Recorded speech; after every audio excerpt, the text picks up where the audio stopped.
What's good, Joe? I'm Jamil Parker, representing YSM Sports Media.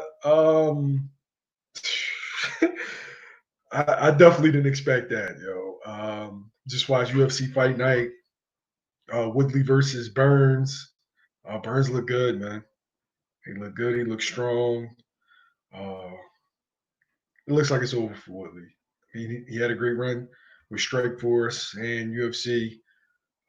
He's one of the best welterweights I've seen in the last decade, but it's over. He looked like a shell of himself. Um, I'm going to bring on my guest, the MMA guru. Dev, was good?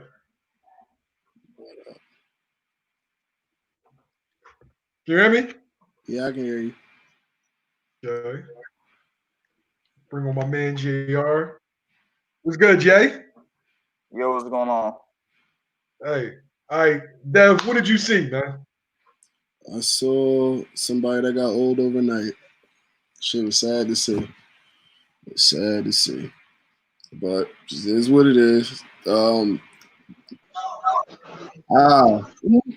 Yo,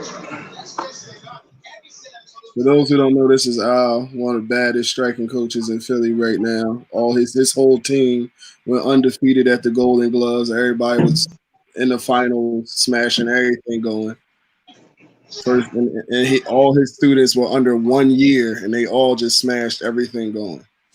Was good. Al, I'm glad to have you, man. thanks, man. Thanks, man. Good to be here.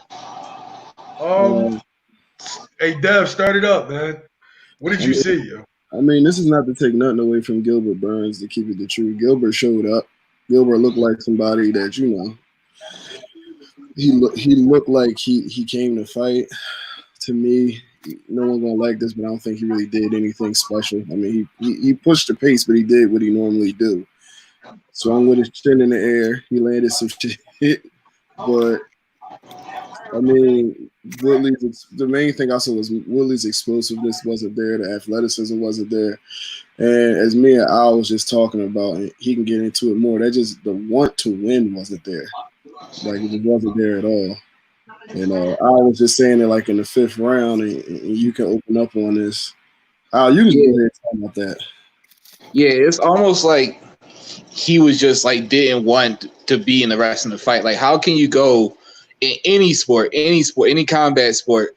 You go into the bottom rounds and you know you lost, your corner know you lost, and you feel like you don't need to push the pace. Like him wanting to go and grab the win was not there at all. He was fighting on his back foot while he's down. He clinched him while he was down. All I can say is like out of like all he said, Willie said he went to Thailand to prepare for this fight. He felt better than he ever did before. To me, this was probably the worst performance I ever seen Willie do. Like it was. I didn't follow the lead up to the fight. He was in Thailand. He was in Thailand. He went to Thailand for this fight. He came back. He said he got a whole new game plan. A new fight. He basically saying you can't do me. That's basically what he was saying. But I don't know if he went to a different camp. I do know he went to Thailand though. He said he went to Thailand and really helped the striking. He didn't display none of that. Like none of that. His clinch was shitty. His striking, although clean, was It just wasn't there. It just wasn't there. Like effort. Look, you know. What'd you say? I was saying like he lacked effort, throughout the whole fight. You know what I mean? So, like y'all said, I mean that last round, you didn't see that, type of thing that you wanted to win, or that, the extra emphasis saying that, hey, I know I'm losing this fight, so I need to do something in order to get back in this fight. It got to the point where Gilbert Burns, and this is literally one of the scenes that if one of my fighters, or if I did it, my coach saw it, or if I did it and Albie saw it, who also was in my corner, and it's like when it's the last round, I'm holding a person and the other person is slapping me on my ears, looking at the ref, telling him to break, so because he looks like he wants to close it more than I even want to win. That's something where That's one of those early signs where it's like, maybe it's time to have a different conversation with your team. It might be time, sit down. And I hate to say that about a fighter, but that's honestly a bad scene when you see a guy in the last round, as you were just saying, just literally holding on just to try to make it through the clock. And it wasn't even like he was getting like majorly hurt in those last couple rounds. He just was. He was just wasn't there. It was, what it reminded me of, and this is no disrespect to Bernard, but it was like the Bernard Joe Smith fight where it was just like midway through you looking and you like the age finally done caught up with you, bro. Yeah, it's like no matter what you do, it's like, and the reason I say no disrespect to B-Hop because B-Hop was trying to win that fight. He was at least trying to win it. He just didn't have it anymore. He just didn't have it. Same thing with the Danny Garcia, Eric Morales fight. When Eric Morales, all that toughness and explosiveness he once had, once Danny started touching him and all that shit went out the window, at least they tried to fight to get back up. But it was one of those things where it's like he just, I hate to say it because I don't like to say it about no fighter because I feel like if you a fighter, then this is just my opinion. If you a fighter, then that means you got to have a certain type of, especially for a person of like we've seen him at the upper echelon against the best guys in the world perform. Yeah. I hate to say it, but you just straight fold it. Like it's just no other way to say it. Hashman Boxing says it's time for Woodley to retire. He don't have the killer instinct or urgency anymore. He got shut out and beat 5-0. Yeah, basically, it's so Dev. Dev texted me in the middle in the middle of the fight saying this is sad because we watched the dude who was just collecting a check tonight. After he got hurt, he made a business decision. I'm just going to survive. Right. And that's the worst. That's basically what it was. And people and fighters got to realize, like in MMA, it's not like boxing where you can kind of like rest on your previous accomplishments. MMA, you go on a 2-3 fight lose streak, you out the door. Yeah, that's it. You out the door. And I'm not saying boxing is more forgiving, but you can still, if you have a name, you can still draw a certain amount of money. Like Paulie was still collecting, 6-figure checks on his way out when he got, when he was getting stopped left and right. Just because he was a former world champion, he was still collecting, 6+ figures on his way out. But like that's not gonna happen for Woodley. Woodley might make $100,000 his next fight if he get that. But I feel like Gilbert Burns. Let's not take away from Gilbert Burns. Gilbert Burns did everything you were supposed to do. He did not respect Woodley at all. He went straight forward.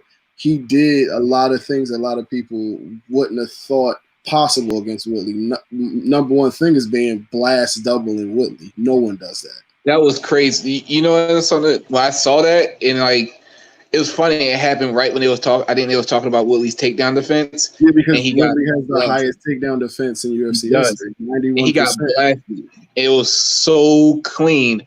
I was like, I don't think he's going to win this fight. He got to knock him out. Yeah. And once he got blast doubled, that was one of those signs where it's like, oh, you're just not. You're not in there you're not here for it. I'm an MMA casual. What's a blast double? That's when a person doesn't set up the shot. They just literally drop their waist and blast straight through. So you know how you might see a guy, he might throw a couple punches, wait for you to punch back, and then come up underneath your shots. Yeah. A blast double is when a person literally just blast straight through you. Like they don't really care if you're trying to find it. It's a football tackle essentially. And that's when Gilbert Burns lifted him up. And the one person you can't do that against is Tyrone Woodley. And he got lifted off of his feet twice, which is funny because in between all that, when he just didn't want to get taken down, he just like dug an underhook and swung him around. But it was crazy. and it should also be mentioned that Gilbert Burns is a 55er coming up. Like he's only been at welterweight for the last 4 fights. That's what Hashman Boxing said. He went up in weight. Yeah, he was a 55er. He didn't look like it. I mean, a person goes up, they can fill out their frame a little bit more. I mean, you saw that with Conor when Conor got all thick and shit in the neck. Yeah, but it's still a difference between like you still have made 55 before, and Woodley can barely make 70. He's a denser person. It just doesn't matter how you cut it. Like Woodley can never make 55. You made 55. Woodley should have some type of advantage there, and it wasn't there. But Gilbert offers, now he puts himself in the light because the thing about beating Woodley was that now you got the number one contender spot, which, puts you in line ahead of a Masvidal, ahead of a Colby Covington, ahead of a Connor. So now that just mixed up the whole division, and it creates some fights that become real interesting because Gilbert Burns, though I felt like, if Woodley showed up, he would have been a bad matchup for Woodley, is a great matchup for somebody like Colby Covington, who might not be able to get him down. He has the power to stand with Colby, and he has the cardio to go with Colby too. And that would be a great fight. You can say what you want about Colby. He a dickhead of all dickheads, but the boy can fight. He proved that in his last fight. Do you think he says that he's going to end up ruining his legacy like Roy Jones? Al, this is a question for you. Where does he go from here? Where does Woodley go from here? Yeah. Honestly, especially MMA, like anybody can sort of make a comeback in the sport.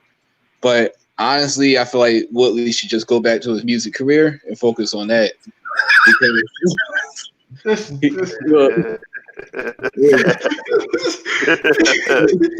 need to go back to rapping. Go back to rapping, dog. Yo, he came out to his own track. I'm thinking like, he did. You come out to your own song and you lose, bro. You can't come out to your own track and get your head jammed. You can't come out to your own track. You can't do it. Be a rule. Yeah, that's a violation. Yeah, that's a violation, man. Him and Adrian will ride back in the same car. No, you can't play your record no more, bro. After the fight, Burns was like, and that shit was trash. All right, he would be a legend. First of all, right now he can't say that disrespectful to the culture right now. Look, he done beat a man in the ring, 5-round fights. We didn't need to see that. So you gonna diss his music now. Now he might end up getting stabbed. All right. So he kept it classy. You won. You whooped his ass. He said, yeah, Brazil, and he left. That's all he can do. He did the right thing. He said, Ashman Boxing said Woodley in 2016 would have knocked out Burns.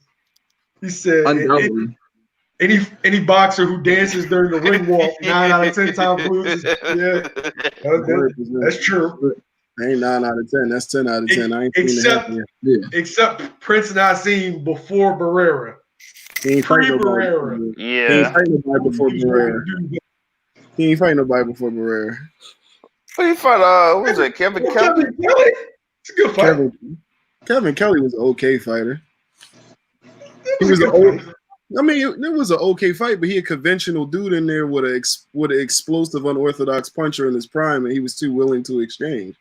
All right, so give me the matchups that now Usman is the champion. Give me the matchups that you want to see outside of Usman. Okay, outside of Usman, I really want to see Gilbert Burns, Colby Covington. I think business wise, that makes a lot of money, obviously, because him being Brazilian and that whole issue that Colby created when he was in Brazil, and Gilbert's been calling Colby out ever since that happened. So I think that makes a lot of sense. I think style wise, they match up great. Both got great wrestling. They're gonna be hard to take down. They both can stand and punch. They both got decent power in their hands. They both not gonna get tired, and that genuine hate is there. Gilbert versus Colby might be looking at it might go the same way as Usman versus Colby. So that's a fight right there. Like Colby not to be played with. And I think the fight that everybody wants, obviously, is Masvidal Connor. That's the fight that everybody wants, probably the biggest fight in the sport right now. I don't think you can really mix that up. Masvidal versus Colby is no one really wants to see that fight. Gilbert, Gilbert's a good matchup for Masvidal, but I don't think that he gonna get in there with that I'm just gonna rush you down striking against Masvidal, and it's gonna happen like that. Same thing with Conor. I think he get clipped real bad on his way in. Yeah, I agree. And the reason, again, I'm not trying to take away nothing from Gilbert, but it was like everything that, because we all kind of spoke individually about the fight beforehand. There's like Gilbert does a couple things, like he looks for wrestling, doesn't really take people down against the cage. He swings hard with his chin up in the air, but he presses the pace, and that's literally what he just did. He didn't show any real improvement. It's just that Woodley just didn't punish him at all. Like it was points where Gilbert would miss a punch and have his shoulder turn, and Woodley would just be looking at him and not throw anything. And it's like, this motherfucker's hands is down, shoulders is turned, chin is in the air, and you that scared to throw? Yo, yeah, that was like the whole fight. He wouldn't punish him for anything. That's anything. Yo, like he seemed gunshot, Al. It wasn't gunshot. Look, oh, am I allowed to cuss? Yeah. Go ahead. All right, I'm gonna say it just the way it is. He was bitching. All right, he got smacked in that first one, and he started feeling that Usman ass whooping from last year start creeping back into his mind. He was just like, "Let me go ahead and ride it out." Like you said, he made a business decision. He made a business decision, which was, I'm just gonna eat this ass whooping, and I'm gonna make it to the 5th round. And that just is what it is. Ain't no shame. Look, you done did enough. You the longest reigning, not the longest reigning welterweight champion, but you one of the longest reigning welterweight champions. You got a great finishing rate up until that point. You beat a lot of good guys. He ended the Wonder Boy train. He ended the Darren Till train. He retired Josh Koscheck. He smashed a lot of good dudes to get there. He fucked Robbie Lawler's world up. This is true. All right, so it's not like he don't got an amazing resume. He can retire saying, "I one of the greatest welterweights ever." Yeah, but you just didn't show up, bro. You was out there bitching after you got smacked in the first 30 seconds. Guess what? That's a fight. That's what happened. We've seen this before, though. We've seen it once a dude takes an L and gets up in age. They just don't have it. Like, all right, the King says he wants to see Nate versus Woodley. He feels like Nate will win. And Masvidal rematch. And what do you say? Leon versus Usman? I don't know what that means. Oh, Leon Edwards is another person. Oh, Leon Edwards? Okay. Leon Edwards, bad motherfucker. Hashman Boxing says Woodley would knock Nate Diaz out. And he said Usman took Woodley's soul out of his body. I agree with that. Look. So here are two people that I'm glad they mentioned Leon Edwards, but it's another person lurking named Jeff Neal. I want y'all to remember that name. Jeff Neal in the next year or two is going to be challenging for the title and might win. Jeff Neal is the dark horse of the welterweight division that nobody talk about. Jeff Neal is a bad motherfucker. That's a bad motherfucker. He a bad motherfucker, but he know that it's still a chance that these other motherfuckers can beat him. So what he said was, before I fight a Woodley, because he already got offered to fight, I want to take another year just to make sure that my wrestling is on point, because he's in that kind of like Adesanya space where he was just like a pure striker. And now that he's starting to get his wrestling, if you look, I don't know if you know who Mike Perry is, but he's the person that Mike Perry just fought. And he tore Mike that was Perry. A good fight. That was a good fight. I don't know what you consider good. It was a good performance. I don't know if it was a good fight. Shoot, that boy got his ass whooped. Jeff Neal and Leon Edwards, two bad boys in that division, man. They can beat anybody. They can beat any of those guys. They can beat the Connors, the Usmans, any of those guys on the right day. They can beat any of those guys because they got confidence. They have outside of MMA good striking. Like, they don't got good striking for MMA. They like, if you put them in a kickboxing match, they'd still be good. You feel me? They not like those dudes that just like, I done hit pads and my coach been telling me I'm Bangkok ready and shit, like Tyrone thought he was. He thought he was Bangkok ready and just got slapped up by a dude with his chin all in the air. Damn. Yeah. I mean, it is what it is. You just talking about he went to. When you were talking about it, I was Googling it, And I was just like, he couldn't have been in Thailand. Oh yeah, that's exactly what he said. New camp, new me. I got a whole new game plan. I didn't hear nothing about that before the fight, and Yo, if I did, whenever dudes do that, oh, I'm reborn. I got a new game plan. This is a new me. The whole time I just be thinking, you fought to get your ass. because at the end of the day, when you try to transform everything after a loss, it reeks of desperation. Always. Now, if it's if you want to tweak things going into a rematch, that's cool. But sometimes you have to be who you are. Mm-hmm. I give you a perfect example of that was Demetrius Johnson, Henry Cejudo #2. And he said the biggest difference between his first fight and his second fight was that he just stuck to the basics. It's like his first fight, he went out there and he was trying to do too much. He was trying to be the Olympic wrestler. He was trying to out DJ, and that's when DJ just put him away in like 3 minutes. Second fight, he came out horrible first round, but he just sat down on his basics and fought that man. And he wound up beating, the best technician that we have seen in MMA, and he's done that. Henry Cejudo is a perfect example of sticking with the same guys and just improving on what y'all do. You forget he lost to DJ, then he lost to Benavidez, and then after that, he had like an okay win, then a very good win, then a decent win, then he got back to DJ, beat him, and then the rest is history. So you got to sometimes just sit there with that team and just keep on tuning with each other, because sometimes it ain't the team, it's you. You might not be listening in the corner. Justin Gaethje was a perfect example of that. Perfect example of that.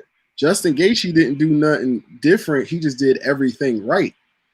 He didn't do nothing that we didn't think he couldn't do. He just did everything perfect, and he listened to his corner. A lot of guys.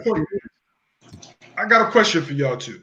Do you feel like there is no A side, B side? A lot of fighters get adrenaline and energy from the crowd. Mm-hmm. Now we have no crowd. Do you feel like this is a game changer, especially for guys like Woodley who are main card guys, main event dudes? Do you feel like that plays a role in today's UFC? I'm gonna put it this way, and I feel like, and especially a lot of my career, the biggest advantage I've always had is that I have no performance anxiety whatsoever. Like a fight's just a fight. I've been doing this since I was 5. Someone's got to win, someone's got to lose. But I watch fighters in the back, and right when their name gets called, they got to go into that tunnel or that hallway. You watch everything come out. And sometimes fighters need that crowd, whether it's negative or positive, as like, I got to prove them right or I got to prove them wrong or I have to put on a good performance in front of these people. That crowd is that last resort, the killing of performance anxiety for a lot of fighters. And with it not being there, you've seen some people perform better. And that could be because they feel like it's pressure lifted. You've seen a lot of guys perform worse, though. A lot of guys. A lot of undercard guys that I know that come out and they're just like, they come out and they feed off the crowd and all that type of shit. They just been looking real flat lately. And, yeah, Woodley, I feel like, is one of those guys where it's no secret. He's always had performance anxiety, which is led to his lackluster performances. And with no energy in there, I don't think that it helped. That being said, he was going to lose regardless. But, yeah, I definitely think it's affecting fighters. I didn't mean to drag that out. But performance anxiety is a real thing. It's a real thing with a lot of fighters. And a lot of fighters, even at, championship level, being comfortable in there is the biggest skill you can have. Like, fuck having a good jab and all that. You can have all the skills in the world. If you ain't comfortable enough to throw them in there, then, all that shit don't mean nothing. So I think any slight switch up is really going to affect these fighters, and Woodley proved that. I think Amanda Nunes is going to feel that next week too, to tell you the truth. Hashman Boxing is asking you and Albie, who do you think will be the king of the bantamweights now? Albie don't watch light fighters. He watch big boys. Oh, yeah. That's mainly what I do. The only small fighters he watches in boxing. That's it. And that's only because he got awesome. That's because you got all guys under I got one. You got 147 and under, and you can't. That's all you got. The biggest guy you got is one. No, G168. That's because he's or 165 really, but he's fat. That's yeah, why. he a fat boy. Him and Paul him and Paul need to be in the same weight class. Paul be acting fat too. Yeah. Him and Paul be having the same excuse to be like, I can make the weight whenever I want to, bro. Yo, that's the number one sign of a fat dude. Yo. I can make the weight when I want to. When I gotta make it, I'll cut it. And then the day of the weigh, and they be looking at the coaches like I watch like Paul look at Greg, or I watch G look at you, and they be like, I don't know what happened, man. Yeah. like the worst thing be like, yo, how we cut for a week and you lose 2 pounds, yo? What's happening? Why we gotta lose 10 pounds a day of? What's going on? Be like, I did everything you said. Obviously you didn't, nigga. Don't lie to me. Sean O'Malley versus Kobe Garbrandt. Okay, Garbrandt. So the king of the bantamweights is going to be an interesting conversation. For one, I think the biggest name coming out the bantamweights obviously is going to be Peter Yan, which is why he's fighting Jose Aldo.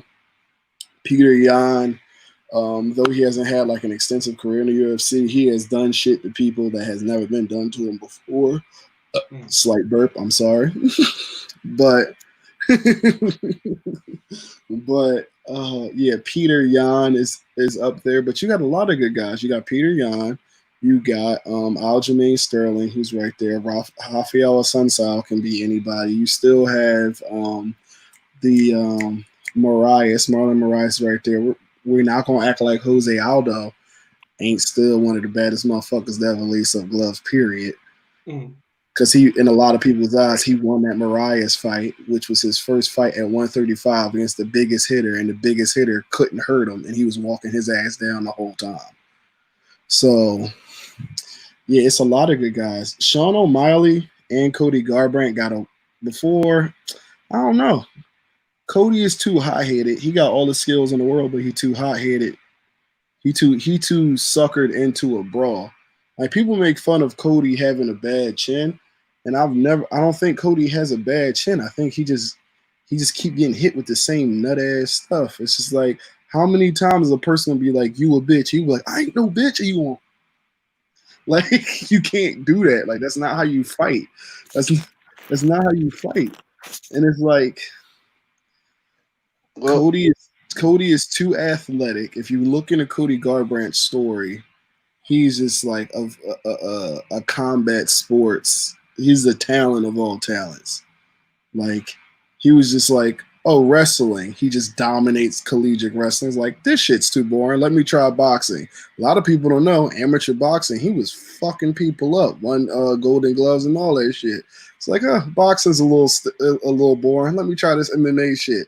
Uriah Faber tells him, you got to go undefeated, and then I'll coach you personally. What does he do? Go undefeated and just smashes everybody. Then Uriah coaches, like, calls out Dominic Cruz. I'm going to beat you. Best bantamweight, who just came off of beating TJ Dillashaw after taking 3.5 years off. He just tells me, yeah, I'm going to smash you. What does he do? Give him a 5-round shutout. When people thought he was just a 1-round knockout puncher. Cody Garbrandt ain't no joke. He just got beat up by Roy. He got beat up by the little steroid head TJ. Hard work, bro. Remember, he was kicking that shit. He was like hard work, all natural. Then he could put that little shit on like, yo, I'm sorry, y'all, I fucked up. You know it's bad. Yo, dude, they killed me with that. They killed me with that, yo. And Lil, you in sports, so you know it's bad when they admit it themselves. When they got to get there before the media get there. He got snitched on by John Jones. That don't count, yo. Yo, man, John Jones be killing me, yo. John Jones be having the cheat mouth. He do. You seen dudes like that get caught creeping and got to do that? Yeah, that exact look right there. Yeah. You always lying. Yeah. Oh my God. That's the steroid mouth too. Remember Big Baby Miller? And then he snitching on people on top of that. Ain't that some shit? Yo, that ain't got nothing to do with what you juicing. Like, No. I'm saying he juicing, then snitching on people like I'm saying Miley. when dudes do that, it's like that. Like you made that decision. You did. Oh, You gotta tell nobody else.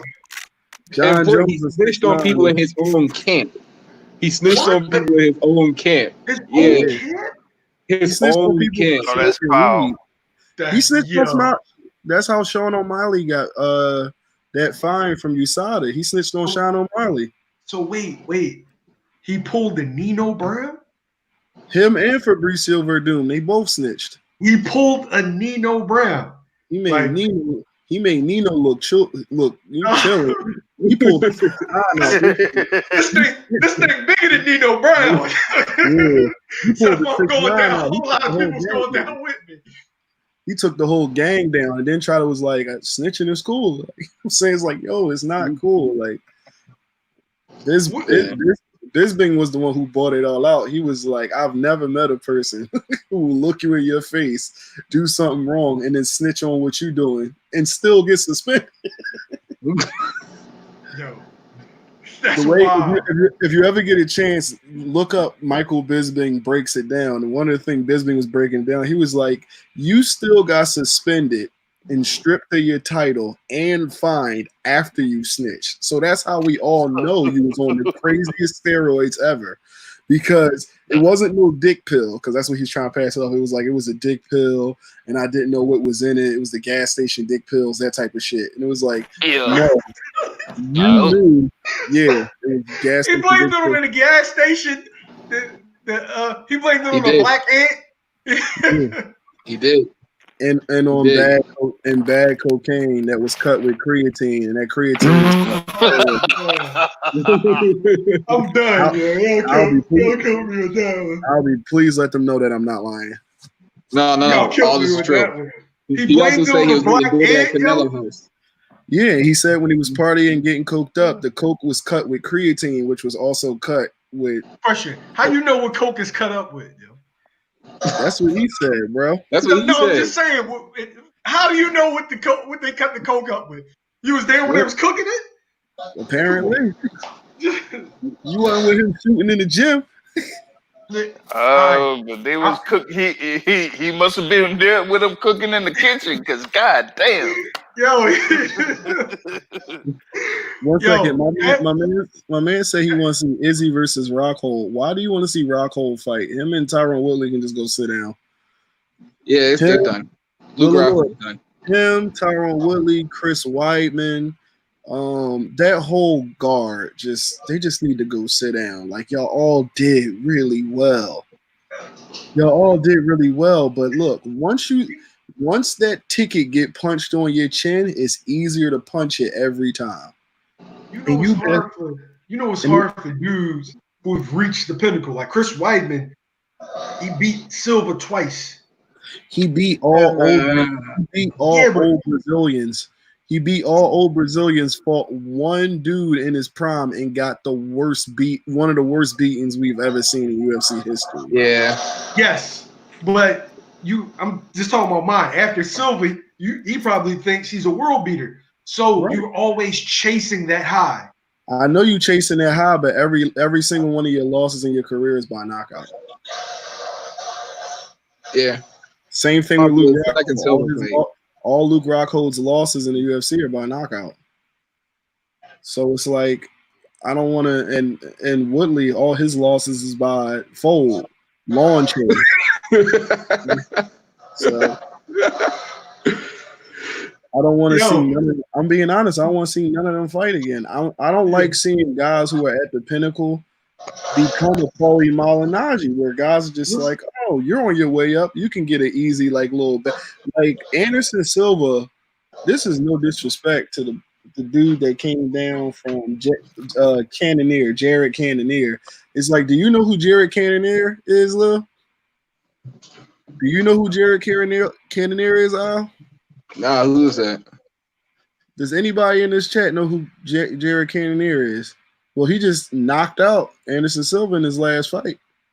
Yeah. Yeah, Where's him fighting at? Where did this happen? This happened a couple months ago. People didn't even realize Anderson fought. He got knocked out. In UFC? Yeah. What kind of knockout? Pizza box knockout? No, it was just like, you old. Get down and lay down. Knockout. Is the Silva Conor fight legit? I mean, it ain't going to happen. I don't think it should because you're going to get knocked out. Yeah. Nobody want to watch that shit, yo. That's a boring fight to watch. That's a terrible fight to watch. I would never watch that shit. That's just off name recognition. Yeah. Well, that's what I'm saying. I don't like when I watch guys who are like, because look, I'm going to put it this way. And this is the very selfish way to look at it, but it's like, if you a guy who had a name and you retire off of one or two bad performances, you can still make a lot of money outside of fighting.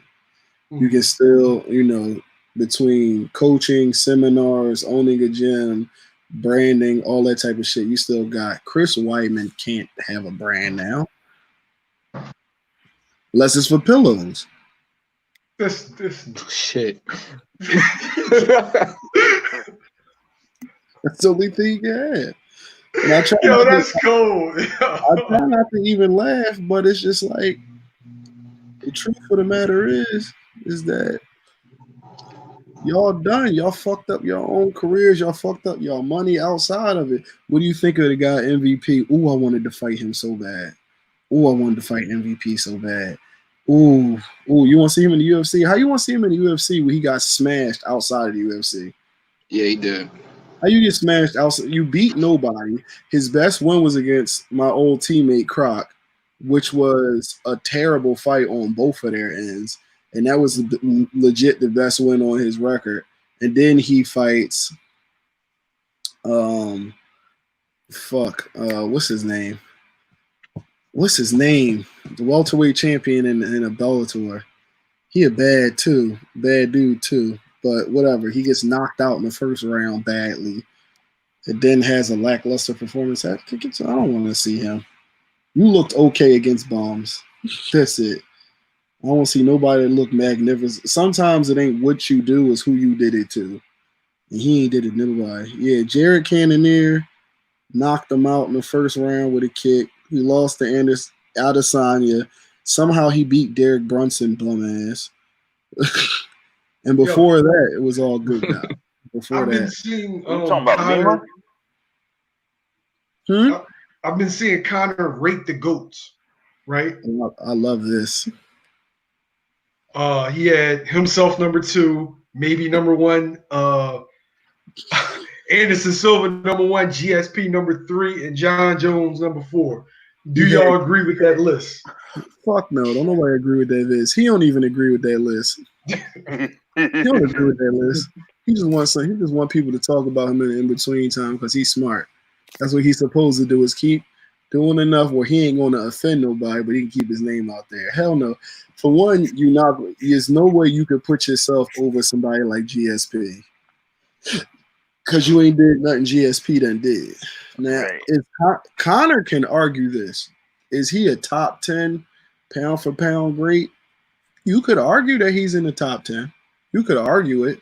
If someone said that he's in the top 10, he definitely has the accolades to become top 10. But you can also very easily argue that he's not top 10. I can't see how he's top 10. The argument for him being top 10, one of the higher finishing rates, period. He almost had 100% finish ratio. He knocked out the featherweight GOAT. Not Max Holloway, but he also beat Max Holloway. So both of the best featherweights of all time. He beat both of them, stopped one of them in 13 seconds, went out, embarrassed Eddie Alvarez, took a loss against Nate Diaz, came back at the same weight class and beat him in a 5-round fight. I mean, the thing about Conor is that people discredit Conor. He lost twice.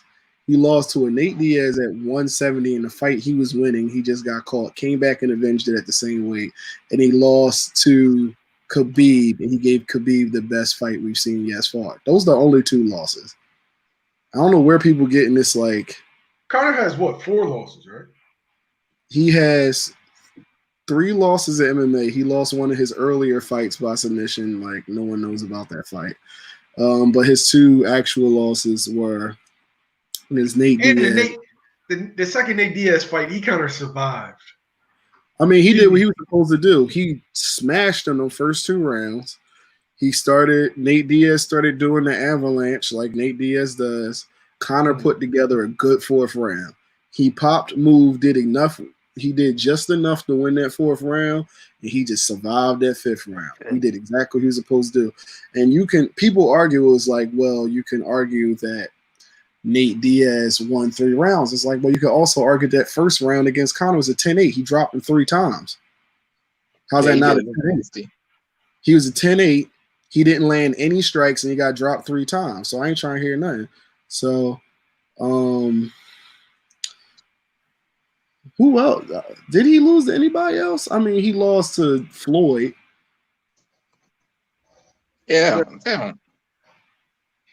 Now you're gonna have me. Because Fighter IQ says 4 losses. Yeah, 4 losses, all by submission. Yeah, who did he lose to? Wait, let me tell you.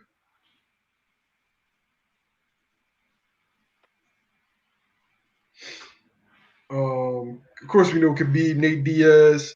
2 early losses. Joseph Duffy and that's the one I do know about is Joe Duffy.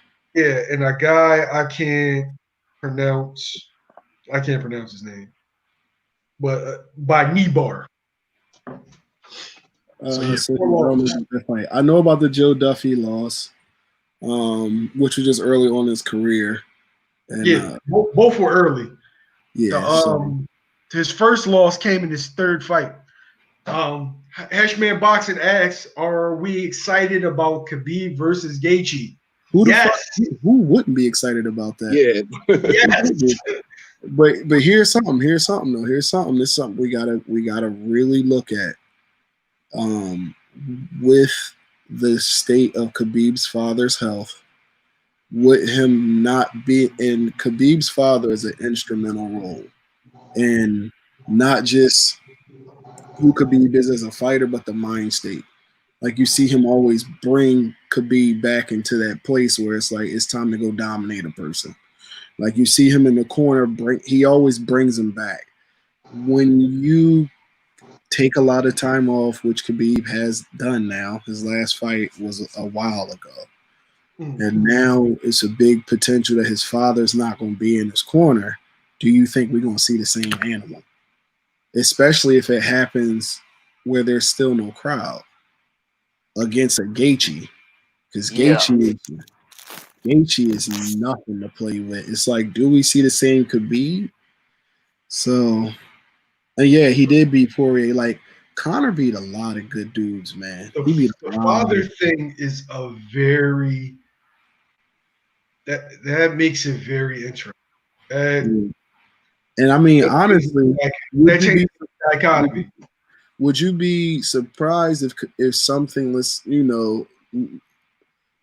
praying very much that doesn't happen, but if, let's say, Khabib's father was to fall fatally ill or pass for whatever reason, do you think Khabib even fights after that? A lot of his fighting, was to make his, making his father proud, making his family proud. If his father goes and he's already considered the greatest lightweight of all time, what else does he really have to do? I mean, he doesn't have anything to prove to Gaethje or Ferguson.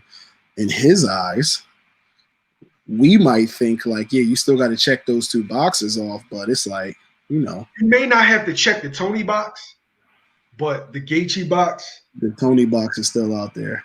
Yeah, but Tony, bro, we don't even remember, he broke his orbital bone. We don't even know when Tony's going to be back. Look, Tony tore his ACL and was out for 4 months. He was fighting on the ACL and orbital bone, completely different. We know that you have to be very careful. And we know it's something different with Mexican fighters, man. It's just something different, but they built different. I don't know what the hell it is. I don't know what it is. Fighter IQ. How long was Lucas Matisse out with the broken orbital bone, and how long was Kell Brook out with it? Kell Brook hit people with chocolate brownies. We ain't talking about him. We ain't talking about him. He beat 3 people, and all of a sudden he be acting like he can demand a certain amount. It's like, bitch, yeah, Amir Khan was ducking you, but you got your ass whooped against Spence.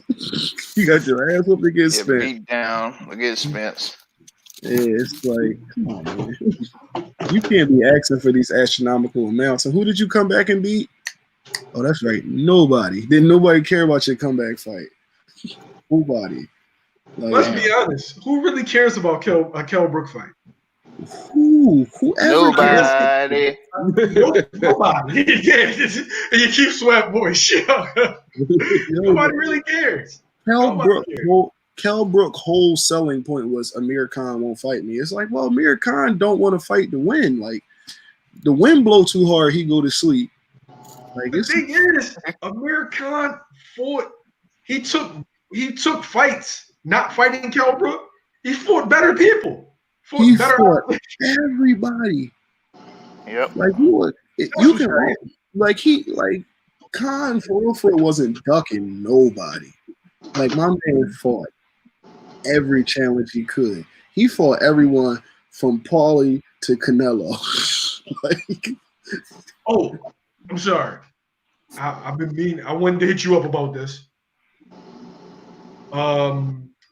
Ngannou, John Jones. This is what we'll finish it off with. Ngannou, John Jones. Number 1, who wins that fight? Number 2, who do you believe, Dana or John Jones? And is John Jones gonna he's asking to be released from his contract? Do you think he should start? I'm gonna let you hit this one first. All right, so I'll answer the Dan John Jones one first. John Jones lying, he a rat. You can't believe what a rat say. So I don't even like Dana White. I hate Dana White, but John Jones a rat. You can't trust a rat ever. But even he got receipts to prove that he didn't lie. I still not gonna believe him. You can easily make deals. So John Jones a liar, and he runs over pregnant women and he shoots guns in neighborhoods. He's a liar. But in terms of John Jones versus Ngannou, John Jones easily. Yo, did you see Ryan Garcia in Ngannou? Did anybody see that? Did you see that? I see that shit today. That shit goofy as hell. Yo, you know Ryan Garcia? They put on the body vest or the body suit, and Ryan Garcia just lets off on him. And Ryan Garcia's been letting off on regular sized humans. You can see him. He's folding them up like a pizza box. But I mean, he barely moved Francis Ngannou. He was trying his hardest. Francis Ngannou was in a sand mine. Like, what did you talking about? He built different. He is the blood diamond. Like, what are you talking about? He reminds me of M'Baku from Black Panther. You know? That nigga said, "This is Wakanda, and I'm gonna fuck you up in front of your niggas." That's what's gonna happen. That's what's gonna happen. I'm gonna throw you off the waterfall. It's not gonna happen. For one, Ngannou don't make no sense. Ngannou say, "I'm gonna give you my chin, and I'm gonna let you land as much as you want. Just let me land one time." He make that bet with everybody. He literally just. I ain't never seen nobody throw a punch leading with their chest like this and knock out the person ranked number 6 in the division in any combat sport. He didn't hit it flush either. That wasn't a flush hit. It wasn't that clean. No, it wasn't clean at all. It was like a windmill. It was kind of like a windmill. Like a graze. It was. I don't get Ngannou. But to what Albie says, yeah, it should be an easy fight for John Jones. Just like it should be an easy fight. If he can hurt you, Hashman, I'm with you. If he can hurt you, not hitting you flush. Nice size heavyweight. He hurt a nice size heavyweight and didn't hit him flush. If he taps John Jones, it might be a Wyclef John. Someone please call 911. Well, it might be that. I agree. I agree. He can hurt John Jones, but to that point, he can't catch John Jones. You forget that John I hate Jones John be Jones. like this. He be like this, and he be out. Look at him versus Johnson. Whenever he fights somebody that's, we want to say that because Reyes made him look like beatable, but it's like it was Reyes. You think he got up for that fight? Like, the one person feel like he really got up for that fight? Yes, he won his last fight. I don't know. Reyes was in that ass, man. Dog, look. Reyes landed a couple good shots. You go back and watch that fight over and over. 90% of those blitzes missed. He was hitting nothing but arms and air. The clean shots you saw in the highlights was the only clean shots he was landing, moving backwards. And this goes back to any championship fight in any sport. If you try to beat a champion with 2 rounds and a swing, you lost. Period. I don't give a fuck what your excuse is. If you try to beat a champion with 2 rounds and a swing, you lost. You can't have an even fight in a swing round and think you're going to go home with the belt. That's not how it worked, bro. That's not how it worked. You had 2 rounds in a swing. It didn't work for Johnny Hendricks, and he looked better against GSP than you looked against John Jones, and it ain't worked for him. It ain't going to work for you neither, man. You can't go with 2 rounds in a swing. It's just not going to happen. It's not going to ever happen. Did he look surprisingly good? Yes. But did he do anything crazy? He slipped a punch and threw an uppercut. I'm feeling a lot of hate coming from this side of the screen. Does anybody notice it? It's a couple dashes of Reyes hate, man. No, it's not Reyes hate. Oh no. Is it maybe because you predicted that John Jones would wash him? No, if I you got the look tapes to prove it. First of all, he lost.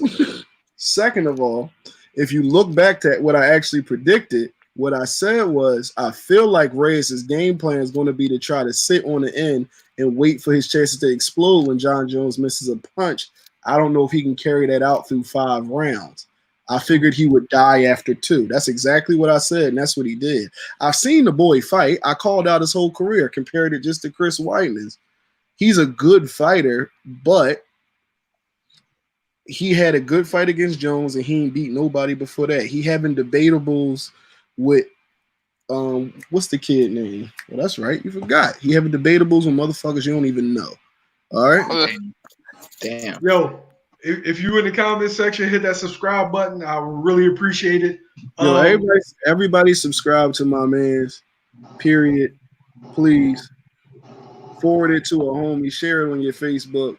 He bringing it straight from the source. My man's still out in the essence. He going straight to gyms. Getting it from the fighters, from the coaches. He ain't out here trying to talk to Eddie Hearn. He said, fuck Eddie Hearn. I'm going to the fighters. I'm trying to get the real shit. He trying to get it. You feel me? He'll call up coaches. He called up 2 coaches. He called up a fighter and another coach at 12 o'clock at night just to get our take on something. When we watched the old black dude get his ass whooped by a Brazilian. He had that. The thing is, man, I'm not an MMA expert. I'm an MMA casual. I remember my era was the Lyotos, the Shogun, Forrest Griffith, Rich Franklin, that era. That was a great era. yeah. That was the era where I really started watching MMA. And your Thiago Silva, your Vanderlei Silva, those guys, right? Now I'm just a casual. If it's on, I'll try to catch it. Keith Jardine in them. I acquiesce to the experts. Y'all the experts, so I'll let y'all rock out, man.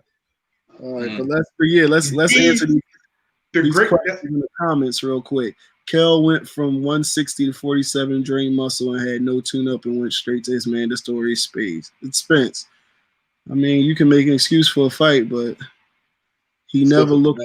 He didn't look impressive. He didn't look like a world beater before then, and he didn't look like a world beater after. But he's the only guy who decisively beat Sean Porter, so you got to give him that. It was clear. Everybody else that beat Sean Porter is, did he? Kell Brook can be short. A lot of people Well, blame. but the thing is, People blame that on the ref. A lot of people blame that on the ref. that Brook went for the cash first before he fought Spence because he knew that Spence was going to win that damn fight. So they gave him out to fight Golovkin for $5 million before getting that fight against Spence because once he loses against Spence, that's it for him. Like you said, like Brook is a non-factor right now. Jay, what we gotta take into account is number one, dudes like Kell Brook wasn't getting that kind of bread. That money, it was supposed to be Chris Eubanks that was supposed to get that fight. Facts. Yeah. It fell through, and last minute, Kell Brook was on some. Well, I'll fight it. Yeah. No, Eddie really didn't want that because the Errol Spence fight was coming up, and that was still a big fight because Errol was the next guy. But I don't think Eddie wanted to lose that Triple G 0-2 bag, so he just let Kell Brook do it, and it really ruined his career. Mm-hmm. Ruined his career, but I just feel that his career would have still been ruined by Spence regardless. And Spence was the number one contender for a good little minute. Yeah, but I don't know if that fight would have. Like, I don't know. Spence was losing that fight. I gotta agree. I don't know if that would have been as scathing as taking that and a Golovkin loss right before that. Especially when the Golovkin lost the corner threw in the towel and then you quit in the second one. So it's not just like you losing the fights. It's like, okay, they pulling you up out of there because it's looking like a mismatch after a certain point, or that you're not tough enough. I'm not taking nothing away from Kell Brook's skill. It's just like when you start talking the way Kell Brook is talking, and you don't got the resume to back it up. Like you said, his best win was against Sean Porter, and though it was clean, I mean, it wasn't clean. It was a decisive win. A lot of people blamed that on the ref. A lot of people thought the ref wasn't giving Sean the type of time that he needed to work on the inside. They was talking about it worse than how they was talking about Ricky had Floyd. You thought Ricky had Floyd. They were saying that refereeing was one-sided, and I say the Sean Porter Kell Brook was way more one-sided than that. That's not taking away from Brook because you still got to win the fight against Sean Porter. But I mean, can Brook beat any of the top guys at 47? No. Can he beat any of the top guys at 54? No. Can he beat any of the top guys at 160? No. So it's like, why is his name in any conversation? Next, John Jones beat Reyes.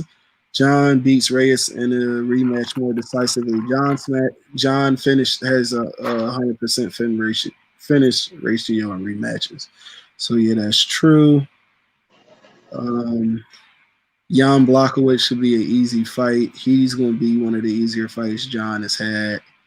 But it's going to look just like Thiago Santos. It's going to be Jan up against the cage looking for a big shot. This for y'all two in Hashman. Dillian White, Francis Ngannou press conference tomorrow, 7 p.m. I like that. What do you think, Al? It's gonna be a good one. I like that too. That's what Eddie supposedly Eddie and Dane has been talking, but they're going to have a online press conference. Now the fight isn't in stone, but it's going to be Ngannou and Dillian White. I guess they're going to be talking that shit in a boxing match. It hasn't even. Eddie said something about a boxing ring, but that has a cage. I don't even know how that works. Well, Ngannou was entertained going straight to box. He actually only wanted to kickbox or box originally. His team made him do MMA because he was just so fucking big. And to be honest, again, the skill curve for heavyweights at MMA is very low. Outside of the guys who's number 1 and number 2, he just knocked out the number 6 with his chest forward and his chin up with a half. Is Greg Hardy? You have him being in the mix later on, year or two. It's too early for Greg Hardy. We don't know yet. He ain't fought nobody to make us to remotely know. But I mean, he big, he can punch, he believe in himself, and he getting better. And he listening to his coaches, but you can't coach experience. So we all gonna see how it go. Depends on how quick they try to move him along. Do you feel like that they're like carefully because of his name. You know how Dana loves if you have a name before UFC. You a And name. like he'll give you a bunch of soft touches. Yeah, absolutely. I mean, everybody know that he a business move. That's it. He's Dana's putting money in the bank with him. That's it. But making it so that if he falls off, that he don't really lose no mark. But it's just money in the bank. If he pop off, he pop off, and he got a hell of a lot of money he can cash in on him. If he don't, then it's whatever. He already got guys. But the reality of the situation is that DC about to retire, Ngannou about to retire. I mean, not Ngannou. DC about to retire. Stipe about to retire. Ngannou's talking about going to boxing, and then the rest of the heavyweight division nobody cares about. Kane's not coming back. And then the rest, and outside of like old vets, like who you gonna have fight in the next 2? And the reality is, the top 5 in the next 2 years is gonna be gone. The heavyweight division, he needs it. And for guys who don't see that happening, Dana sees it happening. If I see it happening, Dana definitely sees it happening. So we need to. He needs to figure out how he's going to build a whole new heavyweight roster. So there you got me. Maybe that's what he's grooming Greg Hardy for, because Greg Hardy has millions of people who know his name. Just like a Brock Lesnar. Brock Lesnar is bringing millions of people who know him. And again, like Brock Lesnar, he's very polarizing, because of the allegations and shit like that. So he's going to be having people tune in to see him get his head knocked off and to see him win. But again, like I just said, the reality is DC is on his last fight. Stipe isn't going to be fighting that much longer. Verdum looked like shit in his last fight, so he's not in the conversation. Derek Lewis is an 800 fighter. And outside of that, Ngannou has entertained going to boxing. So, or kickboxing. Even if Ngannou is champion, outside of that, it's like with Ngannou, I feel like his marketing has a cap because he's not like a great interviewer. His English isn't that good. He's not very personable. Like, he doesn't let people into his life. He has like a very good story that gets people in, but nothing that you can just continuously market. And skill-wise, it's not like he's like some technician. He's just a violent puncher with less skill than Deontay Wilder. So it's hard to market that, especially when there's no opposition. This isn't like when you got to know. You're just gonna break apart his life. I mean, that's the state of the heavyweight division. You stripped him, you just stripped him naked. He outside shivering. Look, I don't want to fight him. I guess it is what it is, man. It is what it is. There's you say Eddie clout chasing. Y'all think Eddie Hearn's clout chasing, JR? I mean, he's an opportunist, to say the least. So he'll try anything. You know that. Ngannou got that buzz. Ngannou versus Wilder would sell. Ngannou would get hurt. That'll sell though. If Wilder wins, if Wilder beats Fury, Ngannou versus Wilder is something that they could sell. You said if Wilder beat Fury. Come on now. If Wilder beats Fury. I mean, fucking we got Killer Hornets. Crazier shit has been happening. Let's get it. Wilder beats Fury. You hear about the sniper monkeys? Dog, I seen them. What about the biowarfare monkey that stole the COVID? The biowarfare, yeah. But you know what? I was over here thinking that's some bullshit about Wilder beating Fury again. But you know what? Anything can happen. Anything can happen. I never thought 2020 would happen like this. We in a pandemic in the middle of what might be a race war. Come on, bro. City Hall on fire. Like we've had warning, deadly virus, race war, and monkeys. Celebrity death. Shouts out to my man Cole. That's my guy. But 2020, like when everybody's like, yeah, 2020 gonna be my year. 2020 sitting there like, no, fuck that. 2020 sound like it's tried to crack from one time. This shit Yeah. crazy. You know who I want? 2020 is the conceited. We need to. Hey Jr. We need to check on Barry Allen to see what he's been up to, because I think Barry did some shit. 2020 is supposed to be like this. It was supposed to be like this. Yeah. Here's something too. Here's something to throw a monkey wrench. I spoke to you about it a while ago, and it's the fact that with Gaethje, if Gaethje doesn't get that Khabib fight soon, and he fights Conor, the reality is, and it's funny because Eddie Alvarez, who's fought both of them, said this, and this is after I said it to you. As good as Gaethje looked, that Gaethje gets slept by Conor. It's a terrible style to fight Conor. And Eddie Alvarez, who fought both of them, said the exact same thing. He said he looked good, but if he tries that against Conor, he gets put away in one round. Styles make fights. Yep. This is why, if someone wanted to argue with Conor being top 10 of all time, it's like I don't consider him top 10 of all time. But if you look at his accomplishments plus his record, plus the fact that matchup wise, he can beat a lot of dudes. Like him versus Woodley was a crazy thing. People was like that should never happen. Y'all look at it now. If Conor that fought Cowboy fought Woodley that just showed up, how long do you think that shit would have lasted? Yeah, but that's not. I can't even. That's not Tyrone Woodley. That's whatever his rap name is. Damn. That's whoever that guy. That guy showed up. Well, he looked like a turkey tonight, yo.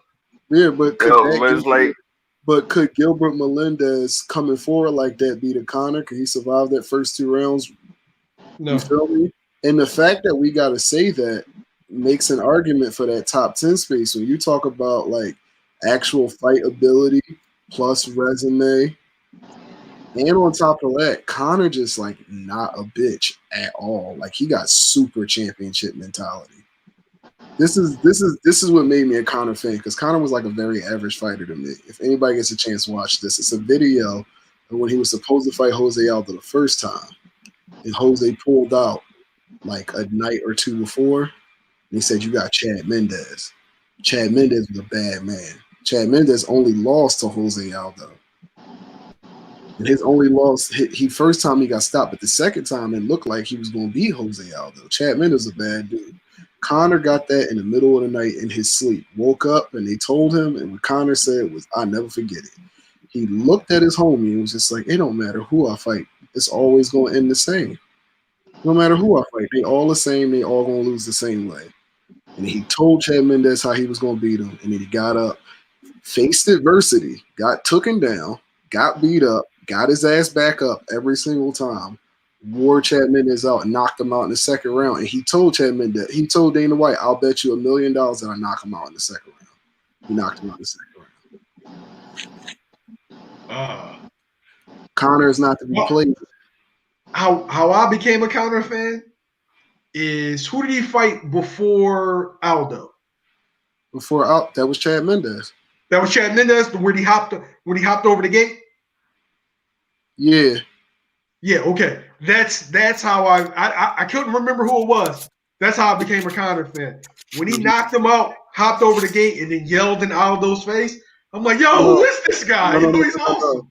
No, that's when when he yelled in Aldo's face was after he beat it was a bad win. I forgot who it was against. That was legendary. Dennis Seaver. That's who it was against. Okay. That was legendary. He yelled in Aldo's face. I've never seen anything like that. Yo. Especially to Aldo at that time, because Aldo was such a murderer. I remember Aldo was so bad that Anderson at his height said if we was in the same weight class, I wouldn't even fight Aldo. That's how nasty Aldo was. Aldo was breaking dudes' shins with leg kicks and knocking them out. He fought Mike Brown. Never forget it. Mike Brown was a jiu-jitsu black belt on the ground, NCAA All-American. He took Mike Brown down. Mike Brown that kept beating Uriah? Yeah. Okay. Mike Brown's a tough dude. He's old now. I saw a picture of him. I'm like, wow. He was in his prime. This is when he was in his prime. Yeah, I know, but it just messed me up seeing Mike Brown's like an old man. Because now he, a head coach at ATT and a damn good coach too. A damn good coach too. You got especially all the work he's done with Amanda Nunez. Y'all better give that man his credit. Yeah, Mike Brown, one of them white boys that you get into a fight with at the bar and you just in for it. Yeah. He go like this. As soon as he go like that, yeah. You in for it. Yo. Yeah. Just hit him with a bottle. Because you wanted them ass whoopings you had coming. Yeah. And for Jose Aldo at that time to take him down, take his back, and knock him out like it was nothing. Jose Aldo was a bad dude. Conor jumped over and just yelled in his face, I don't give a fuck who you is. Went out there, knocked out the second baddest dude in the division on 2 days' notice, and then slept you in 13 seconds, then went up a division, fought Nate Diaz, lost, came back, beat him, told Eddie Alvarez he was going to smoke his ass, and then slept his ass in one of the best performances I've ever seen. Conor a bad dude, man. Why you gotta always bring up Eddie Alvarez? He's from Philly. Why you gotta do that? He's not from Philly. He's not from Philly. We don't claim him. No, he in the burbs. He out in the burbs. We don't claim him. I thought he was from Kensington. Huh? No, man, he's not from Kensington. He's not from Kensington. He's not from Kensington. He from Doyle. He from Doylestown. Yeah. he from Orland, PA. Glitzide's finest. All right, let's make this clear. Is Eddie Alvarez from the Philadelphia area? Yeah, he's from the Philadelphia area. Is he from Kensington? Yeah. He said that when he was young, they called them Kenzos. So he showed Ariel Helwani how Kenzos get down when he walked through his hood. And when he walked through his hood, I was sitting here like, there is no way. There is no way that Eddie Alvarez is trying to make anybody believe that he was about that action. First of all, you've been I ain't gonna even get into it like that. Because he from Philly and I be trying to build niggas up and shit like that. So stop hating on it. I'm not hating on it. Let's go. No, for one, he not Philly finest. Paul Felder is. Yeah, Eddie was just on some shit. Eddie always been on some shit. He always been on some shit. He one of them guys. Is he really from Kensington? He was born there, yeah. I got you. I got you. You from Kensington like how I'll be from Virginia and shit. Nah, I lived 2 years down there, so. Yeah. He from Philly when it mattered, but last time I checked, he lived in Jersey for like the last 10 years. So the last 15 years, my bad. Your whole fight career, you've been in Jersey for real. Yeah, but come on. That's a Philly dude thing. That's the Philly dude. To the suburbs? Yeah, but you wasn't.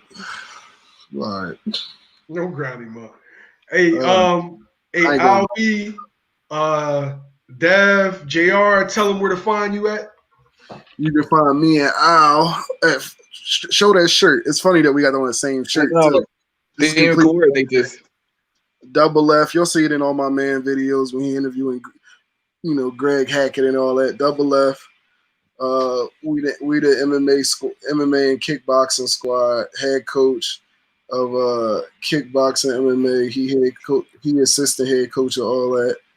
Putting in heavy work. You can find us at Fight Firm on everything. You can find my man at YSM on everything. If you don't follow my man, it's like, what is you even doing? What is you doing? Real shit. Very true.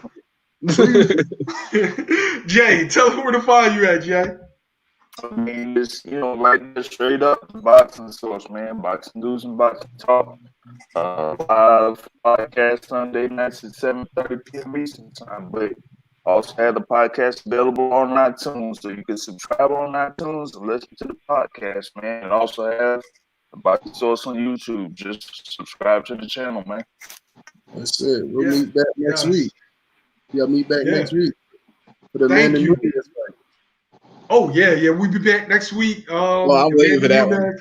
I look forward to that. Thank you for joining me. Appreciate it. Tyrone Woodley, bruh. It's a wrap. Wrap it up, man. It's done. Glad wrap that shit. Pack it up, pack it in, Tyrone Woodley. He it's looked cool. he looked You had like your the run. previous last album and shit. It was just the same flow over and over again. The same flow. Go sit down. Go sit down, That song bro. was terrible too. Yo. That song was terrible. All Right right, there. YSM Sports Media, we out. We out. Thanks. See Thanks you for later. having me.